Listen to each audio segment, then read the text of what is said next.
if you can show that continued path of, let's say 3x, that's great. You want to make sure you're getting enough money and leaving enough equity for future rounds, and enough money to operationally hit it. So it's like you don't want to raise too little or too high of a valuation or too low of a valuation, but the other end, they can both get you.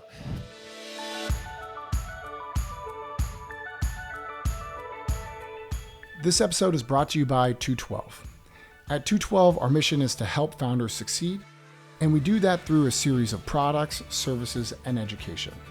At the core is our $240 a year unlimited cap table. That's right, unlimited. Unlimited shareholders, unlimited rounds, unlimited dilution exit modeling, plus free white glove onboarding and migration. Next up, we've got valuation, both 409A valuation and fundraise valuation. And lastly, we've got this startup series and a great deal of other content coming out to help you, the founder, navigate all the twists and turns of starting a business. Again, our mission is to help you succeed, and we're here with you every step of the way. But without further ado, let's kick off the show. We're live here with 212 Advisor Matt Sparks, and talking today about valuation, financial modeling, and fundraise strategy. Hot topic for most startups, as you know, it always sort of the key to growing your business is figuring out, like, one, what's it worth, and two, how to raise capital against that. So, Matt, really excited to have you here. Want to introduce yourself? Yeah. Yeah, sure. Glad to be on. Thanks for having me. Well, as he said, my name's Matt Sparks. I'm an advisor for 212. I also have my own company called Capital Toolbox, where I provide various financial services for startups. Nice. And how'd you become such an expert in startup valuation? Well, I've got a few things. First of all, I did get an MBA in entrepreneurship, and it was a case-based program. So we did a lot of valuations in grad school. And since that time, I've been involved with a number of startups and myself, either as co-founder, CEO, various executive positions. But I've also done a lot of consulting for small businesses and startups, including a lot of valuations, a lot of financial modeling, fractional CFO work, that sort of thing. So, just a lot of experience. I've taken some courses as well in valuation and read a zillion books. So, kind of little bit of everything, given me a broad experience in valuations and modeling and finance and that sort of thing. Nice. Cool, Matt. So usually the thesis is that valuation is in the eye of the beholder. The investor usually kind of defines the valuation of a business. If a startup has some traction, they could potentially talk in terms of their valuation being XYZ based on how much they want to give out. So is there really a method behind valuation, or is it I come up with 10 million, you come up with 15 million, we shake hands at 12.5? What is that process in your opinion? I mean, it varies depending on the investor and the founders that are involved. But in general, investors are a lot savvier than founders because they do it all day long, and founders maybe have never done this kind of negotiation before. So, even if there is, you know, even if the valuation is being driven largely by the investor and the stage of the business, there is some wiggle room in there, and that's where, like, having your ducks in a row, doing some research, hiring an outside party, that sort of thing can really give you the ammunition that you need to boost that value, quite a bit, or get not get totally hosed by an investor, which does happen. Oh yeah, yeah. I've seen that happen all the time. The investor coming and saying, I'll give you $500,000, give me 50% of your company," and it's a pre-revenue based company. Pretty much the company screws themselves if they do that.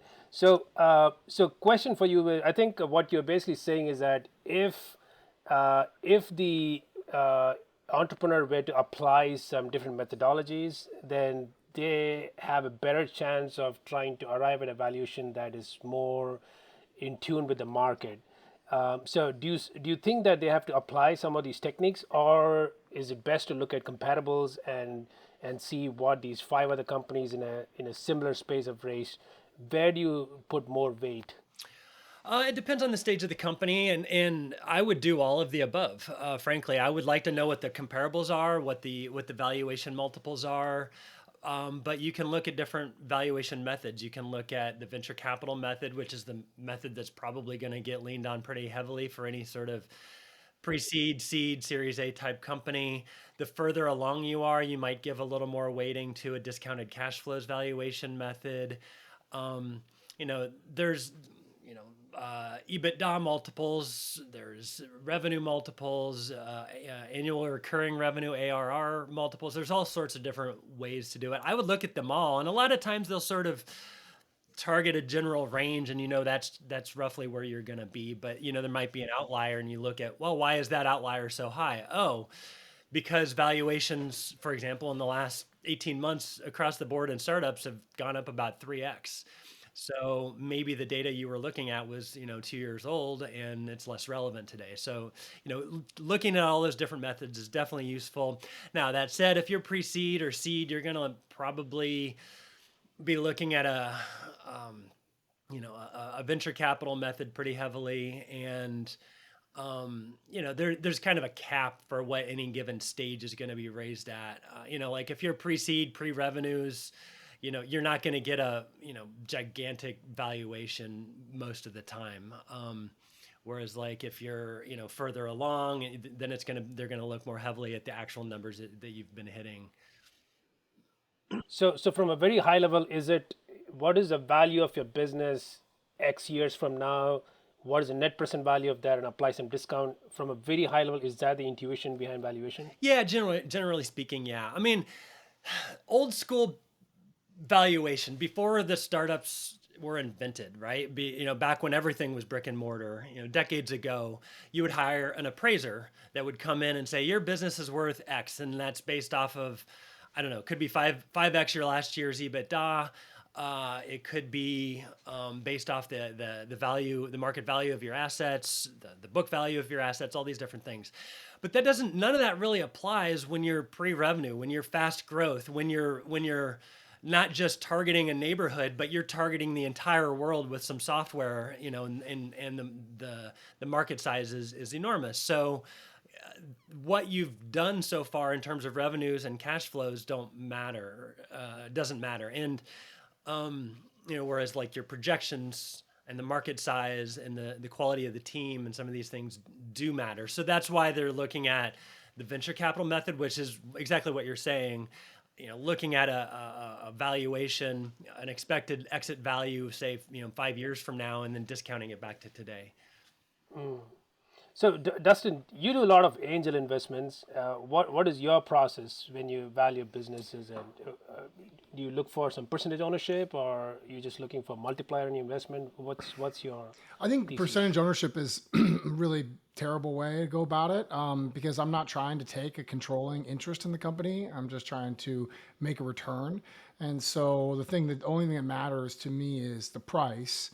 Now, like lower price equates to larger percentage ownership, but I think when you end up trying to focus on return, it's like you're focusing on the wrong aspect. Or I'm sorry, you're focused on percentage ownership, unless you're writing such a big check that you want to have a controlling stake in the company, or you want to be super active. So for me, like sub $10 million cap. Usually I'm investing early, so I'm not investing in price rounds. So like sub $10 million cap with a company that has like some traction, some technology, and like good founders and a big market, looks pretty attractive to me. But I'm not a sophisticated venture capital investor that's doing the financial multiples. I think that might be interested to some of our listeners. Like what sort of, you said there's kind of some max valuations that just kind of back of the envelope.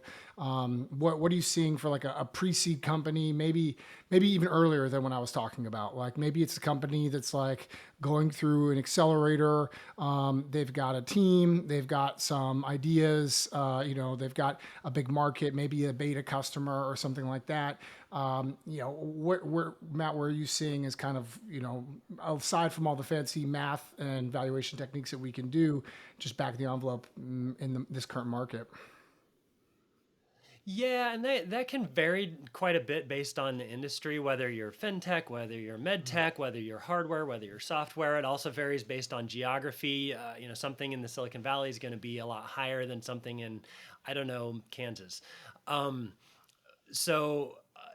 all these factors, can impact that. But generally speaking, if you're talking, you've got as you were saying, a pre-seed company that maybe has a beta product or maybe even a beta customer, but not much in the way of revenues yet. And, you could, depends on how far along they are. It could be like a million or two. You might even get 3, 4, 5 million now, because I know valuations for pre-seed have done pretty well in the last 12 months. But you're not going to get $10 million, $20 million. I mean, now again, that can vary, because if you, let's say you're a chemist and you've got IP on some sort of molecule that has potential to be, revolutionize cancer therapy or something like that, and you are a long ways off from FDA approval, and you're a long ways off from revenues, you're a long ways from everything. Well, you're going to get a much bigger valuation than somebody who's, building software to, hack productivity or something like that. Because that could be so much bigger of a game And changer. one of the and like a tangential point to that is, I think for founders listening to this, that just maximizing the cap in this current round should not be the goal. The goal, I mean, that's part of the goal, but the goal really is to scale your business, and this is like the first step of that. And so one thing Rajesh and I see a lot of times is, as founders that really try to get maximum cap value on this round, and what ends up happening a lot of times is then it makes it really hard for them to raise on subsequent rounds. And so like it's really like, as your founder, like think about building momentum with your raise. Once you've raised like 3 times in a row, and each time they're like higher and higher valuations, that fourth raise gets a lot easier. And so you can kind of build momentum. But if you start with too high of a cap or too high of valuation, Mhm. then it gets tough to get going. And related, it can be a useful exercise to think about, okay, like not only what is my valuation today, but after I use these funds that I'm raising, how is my valuation going to look in the future? Like, what am I going to use the funds to do that's going to drive a subsequent valuation? And so I think that there's, that kind of thought process can help if you say like, hey, if I'm raising it 10 million today, then that means I'm going to I probably have to raise at least 15 or 20 soon. So like, do I have a plausible path to get there? And that can give you sort of some insight as to whether or not the current valuation is appropriate. Rajesh, I mean, you run into tons of companies making these kinds of mistakes, right? Like, are there any other big mistakes you see companies making with valuation and fundraising? Yeah, I think that's the big one, like trying to maximize the value. Like some companies are really good, at least they have good theses, great founders, and great potential market. So investors typically end up agreeing to some ridiculous valuation, but there will be almost always anti-dilution clauses plugged into it. So in case there's a down round, bad things happen 100%, and most likely the founders will lose the majority, and I've seen a case where the founder got kicked out Yeah. in the following round. So yeah, the founders need to watch it for that. Yeah, you'd be better off doing a lower valuation without the really crazy anti-dilution stuff in there. That, it's that Goldilocks zone thing, right? You don't want to be too high, you don't want to be too low, because as you're saying, Dustin, you want to like plan out your next few years where you can say, okay, we're going to raise so much today at this valuation, and then we're going to raise in another year and a half, say, I'm just making this up, and we want to hit a 3x step up at that next round, and we're going to hit these milestones to get there, and then that'll be a reasonable valuation, 3x what we currently did, and then another 2 to 3x beyond that, each round, and if you can show that continued path of, let's say 3x, that's great. You want to make sure you're getting enough money and leaving enough equity for future rounds, and enough money to operationally hit it. So it's like you don't want to raise too little or too high of a valuation, or too low of a valuation, but the other end, they can both get you. Yeah, and even we want the founders. What I encourage the founders, be really cognizant of how much you're asking for. So there was this company in South America that had a monthly burn of I think $20,000, Okay. and they were trying to raise $5 million.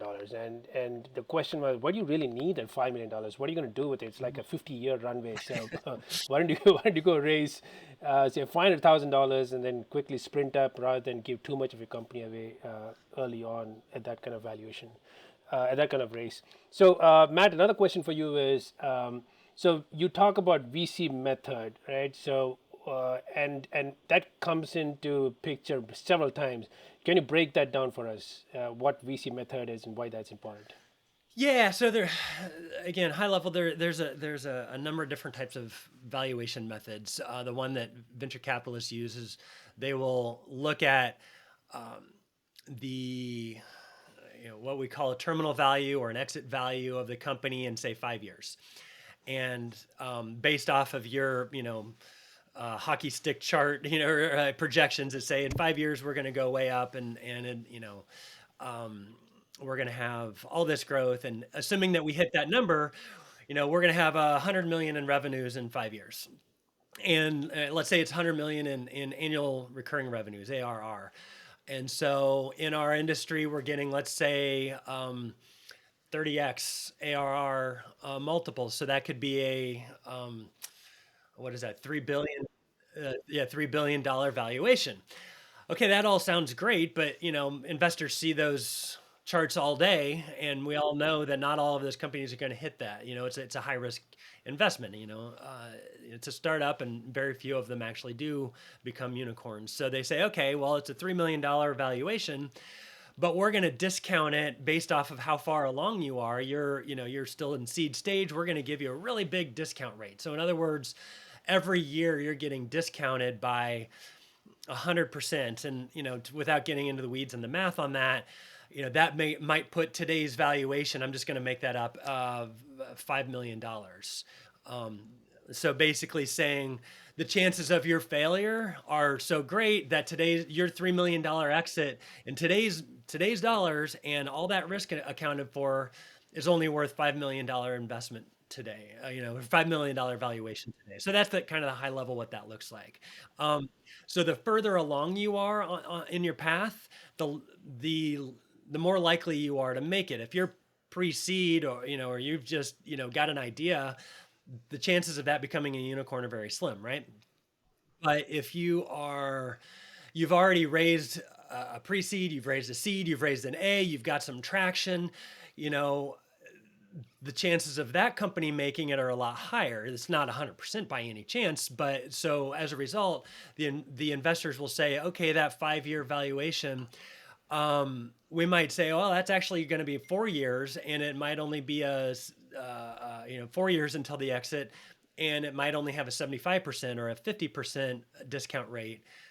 So that's going to end up being, instead of a $5 million valuation today, it might be $50 million valuation, hypothetically. That's a big insight because people don't realize that that most people focus so much time painting the picture of the huge market size and the big, how many billions could this thing be worth, but really there's two variables for VC math, just to harp on what Matt said. It's upside and risk. And so like, if you can make the case that if you're not as risky as you look, I mean, that's what these first customers, is a product market fit. That's what these right teams, all these things just feed into the risk equation. And so like, if you can find a way to make the case that you're actually less risky, then you're more valuable. And I think a lot of founders, don't quite realize that the interplay between those two things. Yeah. And I think the other important thing that Matt was describing was valuation is really about the future of your business. So what does your future look like? And then you start pulling that into today's Yeah. price. And that's what a lot of founders miss from. That's an intuition that needs to click. They all think in terms of today, for whatever reason, they think this 5 million or 10 million is just a magic number somehow, right? But it's really about planning for the future and then pulling that into today's price. Yeah, absolutely. And the further along you are, the more today's numbers and your historical numbers matter. So if you're at you're already at Series D, Series E, you're already a good chunk of the market size and a pretty mature company with hundreds of employees, and you're planning your IPO, or you're already talking, early discussions for an exit to be sold to some big company. uh, that's when, okay, what is our ARR? What is our, what do the last 12 months or the last 24 months look like? What are our gross margins and our net margins? That's when that stuff becomes a lot more important. But yeah, when you're early stage, it's all about the future for sure. So that kind of brings into a very interesting aspect about financial modeling. Mm. So how do you? I think I know the answer, but in your own words, like how do you describe financial modeling with valuation? Um, well, you need some sort of projection to have an idea, or say, hey, we're going to be selling so much in 5 years. Well, and here's what our margins are going to look like, and all this kind of thing. Well, how did you come up with those numbers? Some sort of financial model. And in that financial model, you know, there's there's going to be different variables like your growth rate and your, how many employees you have, or what costs you have, and maybe some information about your working capital needs, and all this can play into your cash flow needs and that sort of thing. From a high level, there's two different kinds of financial models. There's financial models that are used for raising money, and financial models that are used for budgets and cash flow management and cash management. So the ones used for raising money are a lot higher level. They're going to be maybe updated monthly only while you're raising money. They're a lot simpler, more straightforward. They're going to allow you to make changes to variables on the fly. All the variables are going to be in one area, hopefully the summary right next to it. So you can quickly and easily show your 3 to 5 year pro forma projections, and then you can make a change. Say, all right, that's best case. Let's look at likely case or worst case. Oh, what if we have a faster growth rate? That sort of thing. So you can have that, make those changes on the fly while you're talking to investors. The other kind of financial model is a lot more nuanced and detailed and precise, and that's great for managing cash flows for the next 2 or 3 months or 6 months or something like that. Planning your budget, saying, "Hey, we've got a big expense coming up in 3 weeks. Let's make sure to, we've got the money for that. That sort of thing." And that's going to be updated weekly by your CFO, or maybe with the help of a controller or an accountant or a bookkeeper. And that's a great tool too, but it's for a totally different purpose. Even though it might look the same, it's going to be way too cumbersome and complex for raising money most of the time. You could probably use it if you have a good simple one, but a lot of times investors will get these complex models and just go cross-eyed and be like, I don't know where anything is. I don't know where the variables are. I don't know what to change. This is way too complex. So what you want is a fairly simple, straightforward model that's easy to use and shows the numbers. It's going to be roughly the same numbers as the other version of the financial model, but it's going to be, all right, here's your 5 year projections. And then you can say, well, based on, that 100 million ARR in 5 years, here's what our valuation is going to be. You want to like segue that into some of the work you do at Capital Toolbox? Yeah, sure, sure. So, well, as we mentioned, uh, Capital Toolbox partners with 212. I'm an advisor at 212, and so pretty close alignment between what we're up to. I'll start with 212. I don't want to make this into an advertisement, but too big of one anyway. But so we built together. We built a model that's kind of an automated version of a financial model. That's a really good, let's say, gut check, an educational tool for founders to try to get an idea of what their company could be worth. You can play with your assumptions as a sensitivity analysis to say, oh, if I grow at 3% monthly instead of 2% monthly, this is what that does to our valuation. And so that's a really cool tool, but it is somewhat limited. It's not going to be as detailed as a custom financial model. So at Capital Toolbox, we do custom financial modeling as well, where myself or a member of my team will build a model that's going to be built to your very specific business model that might have some complexities that couldn't be captured in an automated software or model. and that's obviously going to be a lot more expensive because it's a lot more, expertise and time that goes into that. So we do that, and then along with that, we also at 212 will do valuations. And you guys have several different valuation products, if I'm not mistaken. But the one that I helped with is an audit. So we have the financial model and valuation pieces that are automated. And then if you need a custom version of the financial model or a custom valuation, again, we can do a whole report and really dive deep into it and give you the ammunition that you need to negotiate for a higher valuation, better terms, that sort of thing. And then we also do fractional CFO work as well.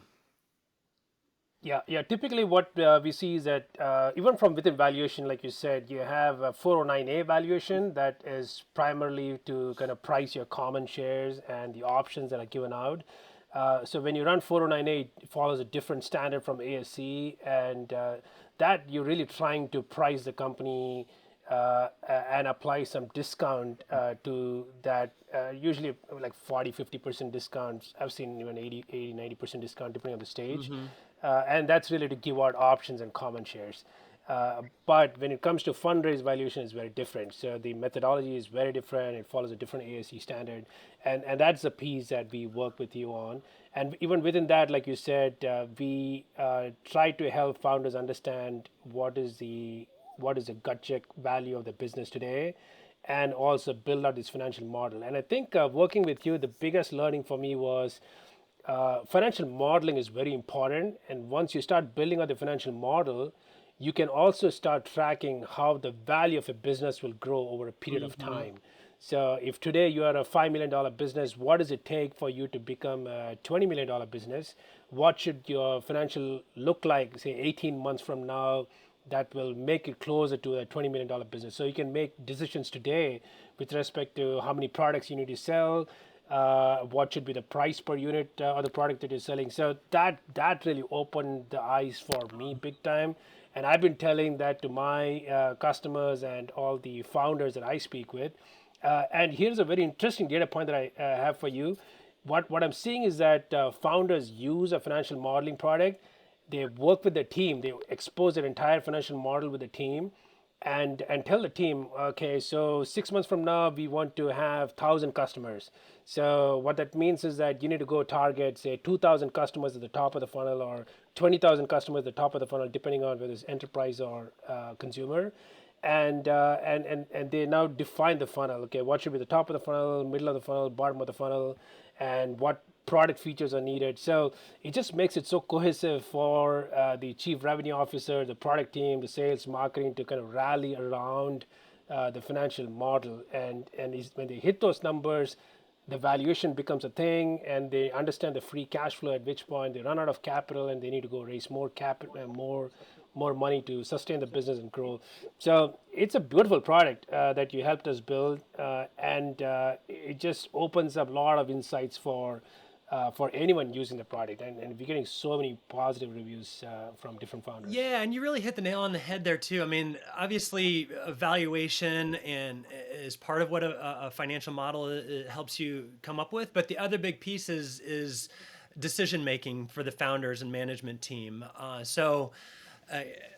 Like you were saying, you play with these different inputs, and you see what that does to the output, and you say, okay, well, if we're going to raise $5 million today, and given our current run rate, that gives us 2 years runway. Well, what if we wanted to extend that runway? What if we wanted to move faster and hire another 15 employees next year on top of what we'd planned? What does that do to our runway? Well, it shortens our runway, but we can hit our milestones faster, and then we can hit, our next raise in maybe 12 months instead of 2 years, and just move everything up. So you can start to play with these different numbers and see what that does, and say, okay, that's actually a better business plan than what we had before, by playing with those numbers, playing with different revenue assumptions, that sort of thing.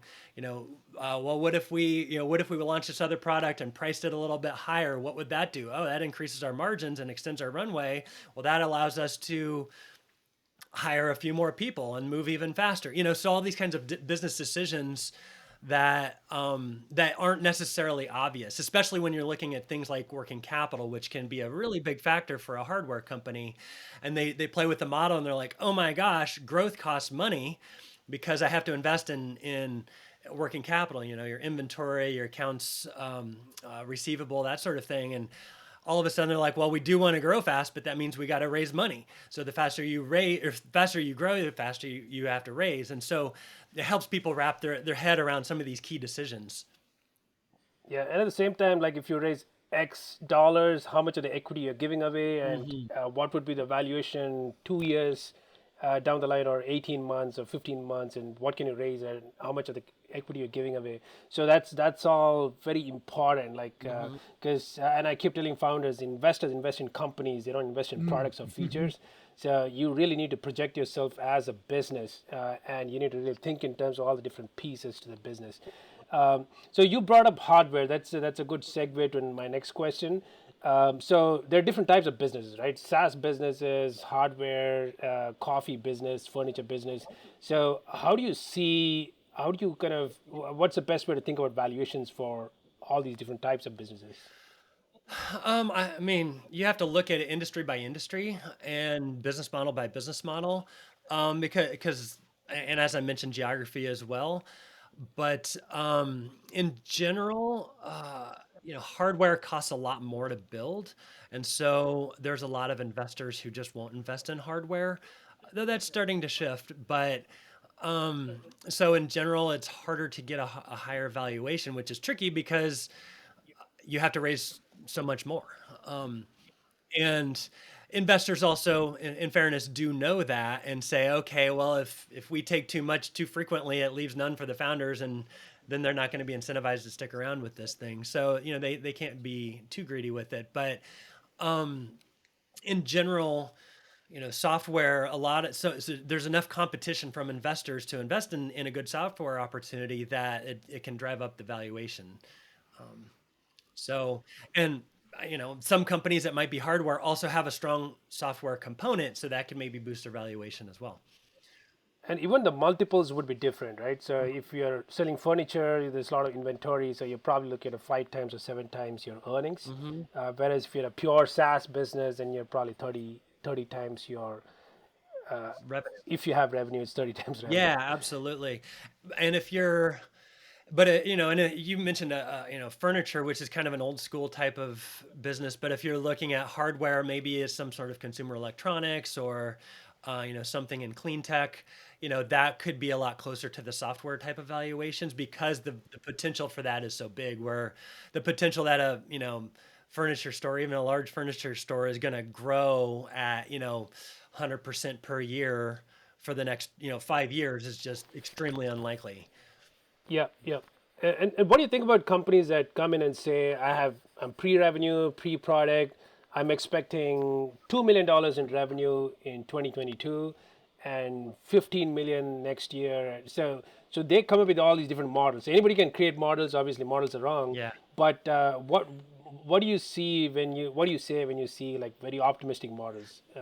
Um, Prove it. So show me if you don't have any revenues, show me an MOU or an LOI from some big partner or from some big customer.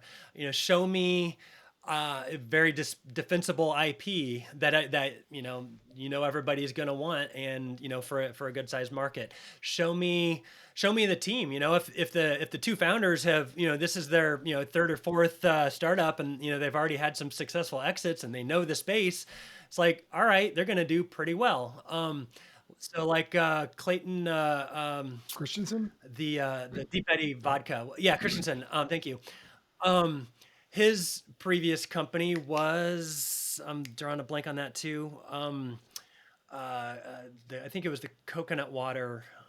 Anyway, it doesn't matter. He sold it for a ton of money, and it was a beverage, and he sold it for a ton of money.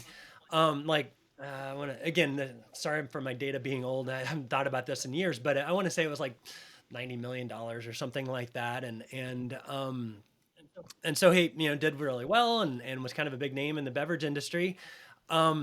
And so then when he came along and made Deep Eddy vodka, I guarantee you that he was getting great valuations right out of the blocks before they even had, products on shelves because of his name, because of his, network, and he was going to be able to get it into a lot of retailers very quickly. Yep, yep. So I think it's absolutely right. So we do want to show revenue. So which means if it's $1 million ARR, you're talking about 83,000 in MRR. Hmm. And if you don't have that, you got to quickly show how do you get to that 83,000. There needs to be different data points that kind of attest to that 83,000. But we do want to see like $2 million going to 10 and tripling, doubling.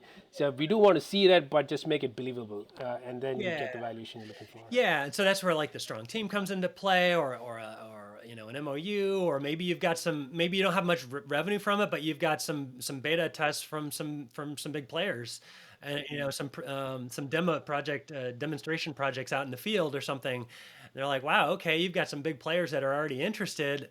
That's going to boost your credibility in your numbers quite a bit, because once those demos are complete, those people, a lot of those big companies could turn around and A, buy the product, or B, buy the company.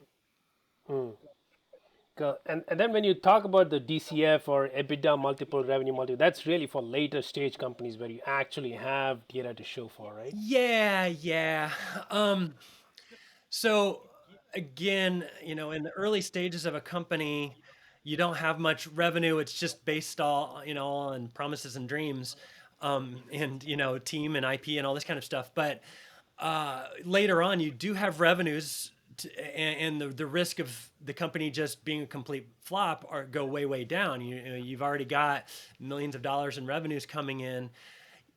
There's a much better chance you're going to get acquired in the next few years, and so the risk is lower. But you can also see that the fastest growth period is probably also over.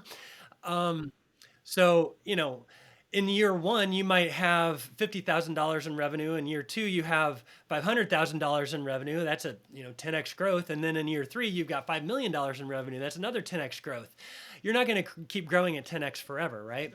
So, but once you might already have $50 million in revenue, you might only grow at 20%, 30%, 50% per year, or maybe 5%. I don't know, but it's not going to be that rapid expansion, and so the numbers are going to be a lot more stable and more predictable. You can look at the last 12 months and say next year isn't going to be orders of magnitude different from this year.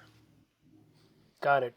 And can you walk us through an example of a company that you helped with their fundraise strategy? So what is the process? I recall you mentioning a company that was struggling because they didn't have the proper messaging, they didn't have the right documentation in place. So what is the work that you did that basically made them successful? Yeah, okay. Well, let me think.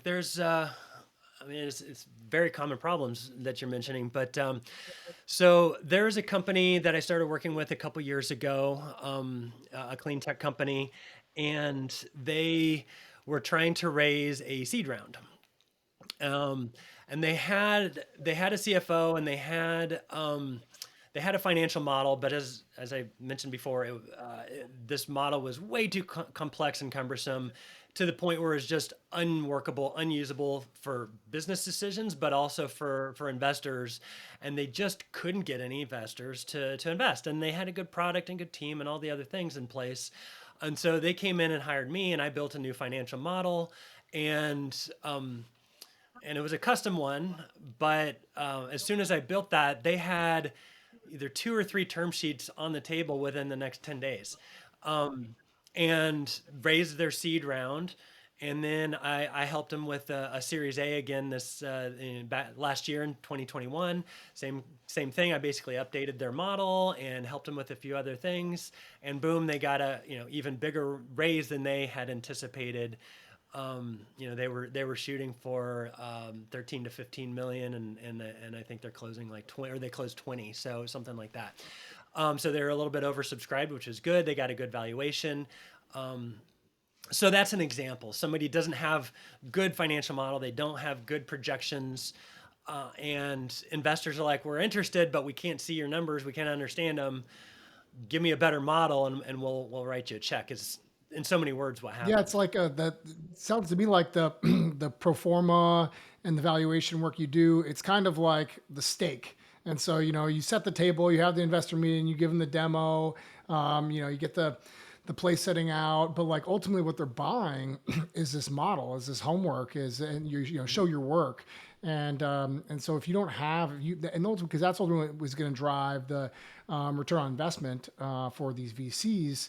But at the same time, it's like these VCs are lazy. So like you can't give them too much. It's like you can overcook the steak kind of, like you can give Yeah, them too much. So it's like kind of finding that right balance of like, okay, and as founders, we're always basically interviewing, like when you're talking to customers, you're talking to investors, like every data point with these people is like another interview. And so when they see that you've properly done your homework and they can kind of see the way that you think with every deliverable you give to them. So when you give them like well thought out pro forma, like with a reasonable, like proven, or sort of like defensible valuation, and you can cleanly maybe use, shameless plug for 212, use some of our tools to show how their return will be derived over time and how much they'll dilute, each in founder will dilute, and how we're going to have enough equity for future rounds of financing. All of a sudden, this becomes like a really nice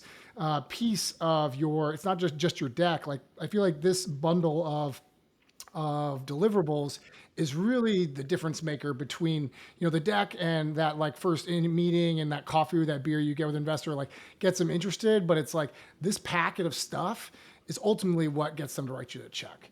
And so Matt, we're like, I think yeah, we love the work you do, and we've been really happy to get your help with us taking some of the consulting work that you do and kind of productizing it, so then we can make it more accessible because some of the consulting work can be a little cost prohibitive to early stage companies. But and so sure, we're at 212 we're so excited about helping founders make better decisions, helping them be more efficient with their capital raise, and I think, but I think some of this for if you're an early stage founder listening to this, we have taken a lot of this complexity and really worked our best to make it simple for you. And so, Rajesh, could you maybe speak to that a little bit about like kind of the workflow you've built? So like, I know a lot of founders even struggle with like creating a pro forma.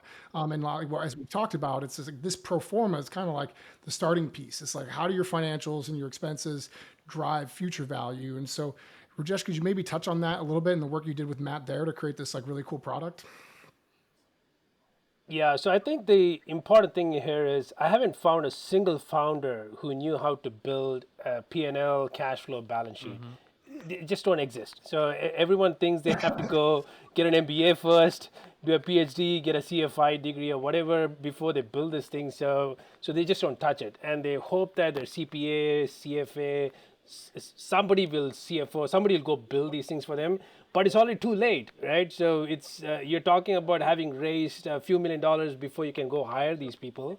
So instead, what Matt and I did as we started discussing this and trying to productize this was, hey, Matt, how do we dumb this down, right? How do we make it easy for first-time founders to build out a P&L and cash flow and balance sheet? And we know that founders can answer intuitive questions like how many products that you plan to sell, what is your pricing strategy, how many do you plan to sell this month, how many employees you plan to hire this year, next year, and so on. So we can take some of this information, and that's really where Matt's magic came into picture. So he was able to take that very simple data points and build out a very sophisticated P&L, cash flow balance sheet, revenue models, and we tied all that into the valuation as well. So it's a magical product. I haven't seen that anywhere else. I know companies that do valuation, they think of it as a different bucket altogether. The financial modeling is a totally different bucket, but we kind of tied them together, and that's really where the magic is. And I have a lot of founders say, "Dude, this just opened my eyes to what I should be doing now." So that's really what we did. yeah. And the good thing is that for an early stage company, so we're talking pre-seed or maybe seed, maybe even a round, somebody about to raise an A round, but certainly earlier than that. You don't necessarily need a custom financial model, something super nuanced. I mean, our model is fairly nuanced, but it certainly will cover 90% of cases, um, and or maybe 95 for the early stages. It's not until later on where you're A, B, C, D, and beyond rounds where you need a much more complex financial model. But at that point, you've raised enough money and you probably already have some revenues. You can afford to pay somebody for a custom model. So those early stage companies that are cash strapped, the good news is now they don't have to spend a ton of money or go get an MBA just to build a good financial model. Yeah, we've always been like very passionate about the early stage founders and those pre-seed seed stage founders because they most of them are boxed out of cap table management solutions, and so we kind of started there thinking that, hey, let's democratize access to cap Hmm. table management, and then we sort of, I guess, give users a journey here for us, and then we started working with Matt and saying, like, we had some customers that needed these like really robust financial models. And so we started working with Matt with helping connect Matt with some of these customers. We said, hey, is it possible to take some of this and productize it and dumb it down and like make it accessible for these early stage folks so they're not just like, shooting from the hip on their valuations and their projections, and they can actually like make data backed decisions and, hopefully have better outcomes. And so that's sort of, how we've gotten here. And we're excited to be launching or continuing to roll out a number of new products. And you'll see some of those updated on our website shortly. Rajesh, any parting questions or thoughts for Matt before we bounce? Yeah, I think, like you said, encourage founders to really think about this. I think founders make the mistake that they should be focused on the product, the customer, their P&L, the bank balance, the hiring. Yes, it's all super important, but equity is also most important because they're all working towards building value for the equity, and if they don't pay attention to that, somebody else is going to take all of that piece, and now you have a great company and you have 5% of the company you build, and the investors Or take you run out of 95%. ammo, So or you sell so so be much of it careful about. early that then you can't grow your business later. Exactly. Yeah, yeah, Yeah, yeah. and Make and that's one reason why getting a good valuation in those early rounds. While we agree we don't want to be too high, you also don't want to be too low because that will carry through. We've talked about all these valuation methods, but something we haven't talked about is investors will also look at your last valuation and your last round and say, okay, your last round was, I'm just going to make up a number, 5 million. The next round isn't going to be 100 million because that would be a 20x jump. The next round is they're going to say, oh, maybe it's 15 million or 20 million or somewhere in that range. So if you start out with a really low valuation, your first round is only $1 million pre, and you raise $1 million. So that's a $2 million post money valuation. That next round might be 3x that. So that's going to be 6 million pre-money. It's it's 3x the post money from the previous round. So now you're looking at roughly a 6 million pre-money on your next round. But if you had kept pitching and got instead of a $2 million post money, maybe you could have gotten a $4 million post money valuation. Now you're looking at $12 million, and each time you do this, you're able to raise more money for less equity, and that just carries through for the next 6 rounds. And so instead of being left with 5% of the company, you might be left with 35% of the company, and that over the course of 5 or 6 rounds, that's a huge difference. Awesome, Matt. Appreciate you taking your time talking to us about some of the things that you have done, some of the things you've done with us, and some of the things you're doing for other companies, helping them with their fundraise. Valuation is a very important piece. I keep running into this all the time. I think we kind of touch the surface at multiple points, but it is enough primer here for founders to get to appreciate the importance of valuation and how to think about it. So totally appreciate your time. Yeah, of course. Thanks for having me on. Yeah, and I would just say to anybody, if you have questions, just give any of the three of us a call, we or an email or what have you. We can help you work through some of the issues you might be having. Yep. For it's really easy for especially for 212 customers to get access to Matt and his consulting services. And so yeah, feel free to drop us a line, and we'll be here to help you. Matt, thanks so much. Really appreciate all the advising and help you've done with us at 212, and we got a lot more work to do still, but it'll be a fun journey ahead. Yeah, for sure, for sure. Well, thanks, gentlemen. I appreciate it. Thanks, Matt. Okay, bye.